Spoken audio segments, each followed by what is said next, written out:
everybody, welcome to my channel. My name is Alex and today I'm going to be doing my first edition of the if you liked this, then you might like this tag challenge thing. So you've probably seen this kind of video going around quite a bit on BookTube lately, and for a while now actually, and it is the if you liked this book, then you might like this other book.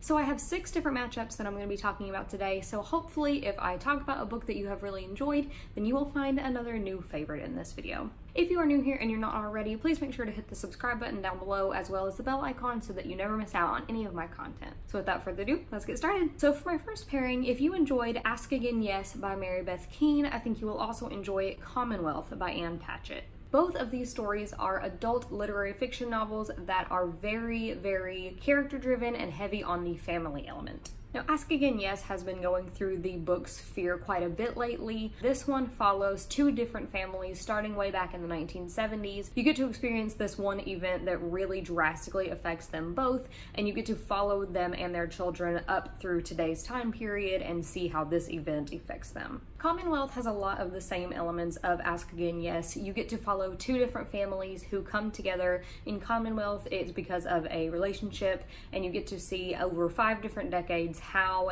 these events affect the families. So both of these stories are really heartwarming and heartbreaking. Again, very heavy on the character-driven side of things, so if you really need a plot, probably neither of these books are going to be for you, but they both span multiple decades following these families and how they interact with each other. So if you really enjoyed one, I think that you will also enjoy the other. Next, if you enjoyed A Man Called Ove by Fredrik Backman, I think that you will also enjoy The Bookish Life of Nina Hill by Abby Waxman. A Man Called Ove is Fredrik Backman's debut novel, and it follows our main character Ove, who is an older man and he just likes things the way that he likes them. He's kind of a beloved curmudgeon and he just wants to be left alone. But one day this family moves in next door and they have 2 young girls, and his world gets turned completely upside down and he is changed for the better by this family. Now on the other side, The Bookish Life of Nina Hill follows our main character Nina, and she is younger, but she has her life exactly the way she wants it. She works in a bookstore, she has her trivia night, she's single, lives with her cat, she's an only child, it's just her and her mom who is gone a lot. So she has a very small, quiet life, and that's the way that she likes it. But one day she finds out about this father that she never knew. He has passed away and left her in his will, and it turns out that she has this giant family that she never knew about, and now she has to deal with meeting them. So both of these stories, while they are quite different, they are again both really heartfelt and heartwarming, laugh out loud funny at points in both of them. Even though Ove is an older man and Nina is a younger woman, you can definitely relate to both of the characters. Fredrik Backman is one of my favorite authors, and I have since read almost everything that he's written, whereas Abby Waxman, this is my first venture into her work, but I definitely see some similarities between the two. I cannot wait to dive into more of Abby Waxman's work. I know a lot of people have really loved A Man Called Ove, so if you're looking for something that's a little bit in that vein, I think that Nina Hill will do that for you. Picking another Fredrik Backman book, if you enjoyed Beartown by Fredrik Backman, I think that you will enjoy The Great Alone by Kristen Hanna. Now, Beartown follows a hockey town, and that is the pride and joy of this city is their youth hockey team. And one day, a girl accuses one of the boys on the hockey team of rape. And that sets forward a whole slew of events that affects this town forever. In The Great Alone, we follow our main character, who I believe is 13 at the beginning of the novel, and this is set in the 1970s. Lenny, the main character, her father has come back from the Vietnam War, is suffering from PTSD, and he gets the idea to move the family up to Alaska and hopefully get a new start, and you get to watch the family grow. You follow Lenny up through her adulthood, and as they have this time in Alaska, you really get to feel the dread of what is happening as the winter starts to come. Now, while these novels are vastly different from each other in subject matter, they do both have that impending sense of doom. In Beartown, once this accusation is made, you really feel what it's going to do to every character that's involved. And in The Great Alone as well, with Lenny's dad's PTSD, it gets a lot worse in the winter time, and you know that winter is coming, so you're just waiting to see what's going to happen. Again, these 2 novels are very different from each other, but there is just something in my mind that kind of groups them together. So if you enjoyed one, again, I think you'll enjoy the other. For my next matchup, if you enjoyed A Very Large Expanse of Sea by Tahar Mafi, I think you'll also enjoy enjoy Other Words for Home by Jasmine Warga. A Very Large Expanse of Sea is set in the year 2002, and it follows our main character Shireen, who is a Muslim American girl living in the aftermath of 9/11. Other Words from Home follows our main character Jude, who is a Syrian refugee now living in America in today's time, and she is trying to navigate what it means to now be Middle Eastern and be in this completely new world. Now, both of these novels are similar in the fact that they follow two Muslim girls that are dealing with living in America and being judged as other. A Very Large Expanse of Sea is a young adult novel, so our main character is in high school,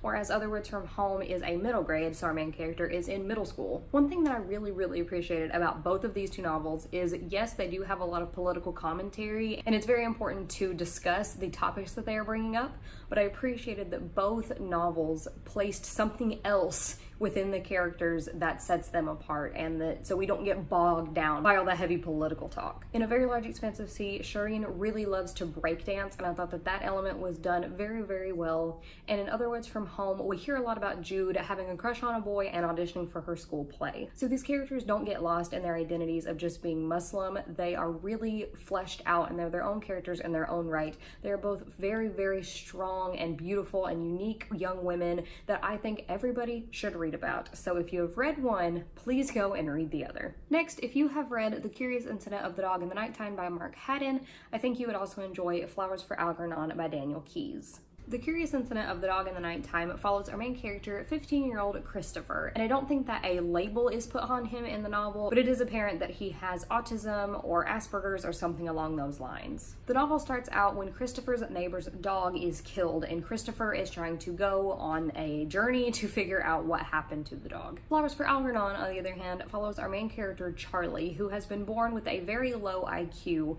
and he has been chosen to undergo the scientific experiment to potentially raise his IQ. They have already run these tests on this lab rat named Algernon, and things have gone incredibly well. That's why they decided to move forward with Charlie as well, and things evolve from there. Now, the protagonists in both of these novels are very talented and unique in their own ways. Both novels get to be very, again, with a lot of the novels that I read, they are very heartwarming and heartbreaking.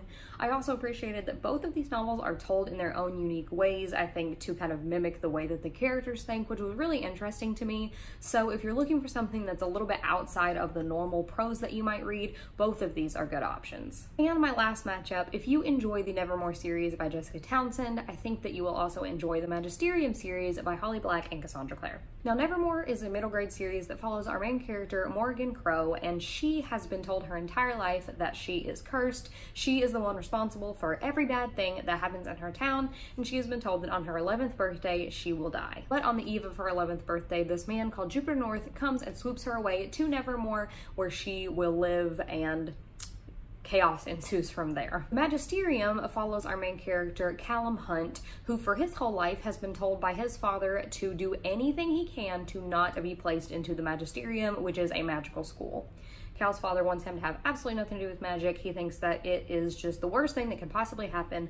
So when the time comes that Cal has to take the entrance exam to the Magisterium, he tries his very hardest to fail and winds up getting admitted anyway, and chaos ensues from there. Now, I mentioned the Magisterium series in my August wrap-up, and I will say it again, I think that the Magisterium series is one of the most underrated series on BookTube and the most underrated middle grade series on BookTube. Back when the first book, The Iron Trial, came out, I heard a ton of hype about it, but I've barely heard anybody talk about it since then, and it is phenomenal. Both of these novels are obviously a middle grade series with a fantastical element involving a magical school. There's your similarities right there. Both of them are just so fun and exciting. The Magisterium series has already closed up. It is a 5-book series, but the Nevermore series is continuing. So there are 2 books published with a 3rd one set to release early in 2020. So if you have read Nevermore, like I know a lot of people have, and you're looking for more of that fun, lighthearted middle grade with some magical elements and a little bit of a darker twist, please go pick out the Magisterium series. So that is it for my comparisons of if you liked this, then you might like this. If you have read any of these novels, let me know your thoughts on them. And if you have read both novels in a pairing, let me know if you would recommend them together as well. As always, if you like what you saw today, please give this video a big thumbs up, as well as hitting the subscribe button and the bell icon so that you never miss out on any of my content. So until next time, bye!